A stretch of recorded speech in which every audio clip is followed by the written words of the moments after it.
Congress party और राहुल गांधी के प्रति इंडी गठबंधन के अंदर अविश्वास पूरी तरीके से प्रकट हो जाने के बाद उसे कवर अप करने के लिए कांग्रेस का यह एक प्रयास है जिसमें जाने या अनजाने में इंडी गठबंधन के दल शामिल हो गए। पिछले 7-8 सालों का क्रम देखिए तो क्रमशः एक के बाद एक भारत की व्यवस्था के भिन्न भिन्न आयामों की गरिमा को कम करने के एक सुनियोजित षड्यंत्र का हिस्सा दिखाई पड़ रहा है। कांग्रेस सोरस की जो लैंडमाइन या सबमरीन जमीन के नीचे थी, अब वह उभर कर सामने आ गई है। भारत की हर व्यवस्था और संसद की गरिमा को कम करने के लिए, 7 समुंदर पार से उठे सुर में ताल लगाने के लिए जो कुछ काम पिछले 7-8 वर्षों में किया जा रहा है, ये अविश्वास प्रस्ताव उसकी एक कड़ी भर है। राज्यसभा में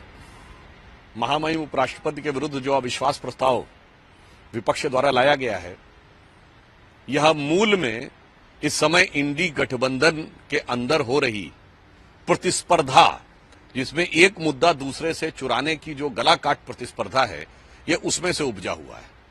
एक वाक्य में मैं कहूं कि कांग्रेस पार्टी और राहुल गांधी के प्रति इंडी गठबंधन के अंदर अविश्वास पूरी तरीके से प्रकट हो जाने के बाद उसे कवर अप करने के लिए कांग्रेस का यह एक प्रयास है जिसमें जाने या अनजाने में इंडी गठबंधन के दल शामिल हो गए। यह तो हुआ तात्कालिक कारण, और दीर्घकालिक दृश्य देखें तो हम यह कहना चाहते हैं कि यह एक लंबी प्रक्रिया है जो हमारी पार्टी ने लगातार आरोप लगाया है कि विदेश से बैठी हुई शक्तियां, जिसमें ओसीसीआरपी जैसी संस्थाएं, सोरस फाउंडेशन जो काम कर रहे हैं, विगत 7-8 वर्षों का इतिहास देखिए, भारत की व्यवस्था की हर चीज के ऊपर आघात किया जा रहा है। सबसे पहले इन लोगों ने एयरफोर्स पे आक्षेप किया राफेल में, फिर इन्होंने अव्यवस्था उत्पन्न करने की कोशिश की, अविश्वास उत्पन्न करने की कोशिश की सेना के ऊपर, सर्जिकल स्ट्राइक के मुद्दे के ऊपर। उसके बाद इन्होंने अविश्वास उत्पन्न करने का प्रयास किया भारत की अर्थव्यवस्था की रीढ़ माने जाने वाली सरकारी कंपनियों के ऊपर, एलआईसी के ऊपर, वह गलत निकला। इन्होंने कहा एसबीआई के ऊपर अटैक किया, वह गलत निकला। फिर इन्होंने कहा कि हिंदुस्तान एरोनॉटिक्स बर्बाद हो गया। Fact of the matter is कि उसको 29,000 करोड़ का रेवेन्यू मिला।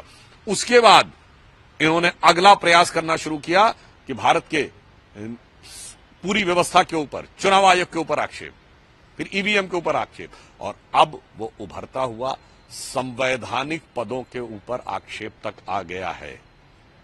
यानी अगर पिछले 7-8 सालों का क्रम देखिए तो क्रमशः एक के बाद एक भारत की व्यवस्था के भिन्न भिन्न आयामों की गरिमा को कम करने के एक सुनियोजित षड्यंत्र का हिस्सा दिखाई पड़ रहा है।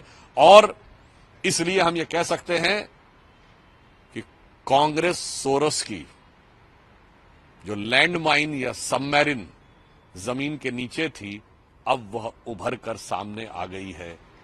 इसमें कहीं कोई किंतु परंतु नहीं है कि भारत की हर व्यवस्था और संसद की गरिमा को कम करने के लिए, 7 समुंदर पार से उठे सुर में ताल लगाने के लिए जो कुछ काम पिछले 7-8 वर्षों में किया जा रहा है, यह अविश्वास प्रस्ताव उसकी एक कड़ी भर है। न्यूज नेशन अब व्हाट्सएप पर खबरों के ताजा अपडेट के लिए न्यूज नेशन के इस क्यूआर कोड को स्कैन करें।